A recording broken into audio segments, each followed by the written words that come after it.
आजच्या ठळक बातम्या घेऊन येत आहे मी। राज्यभर पूर, 21 बळी, 14 लाख एकर शेतीचे नुकसान, आजही अतिवृष्टीचा इशारा। प्रवाशांसाठी सुविधांवर राज्य सरकारचा भर। नागपूरमध्ये ring road Pune Lonavala railway मार्गिका विस्तारास मंजुरी। पालकमंत्र्यांच्या मनमानीला चाप, विधी वाटपाच्या नव्या धोरणास मंत्रिमंडळाची मंजुरी। चिपळूणमध्ये अपघातात 5 जण ठार।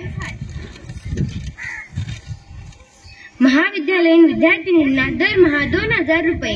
मुंबई, मुलींना उच्च शिक्षणाच्या प्रवाहात आणण्यासाठी शिकवणी शुल्क माफ करण्यात आल्यानंतर आता 842 अभ्यासक्रमांचे शुल्क माफ करण्याबाबत धोरण आखण्यात येत आहे।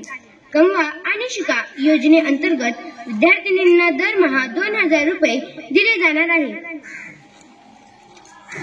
धन्यवाद।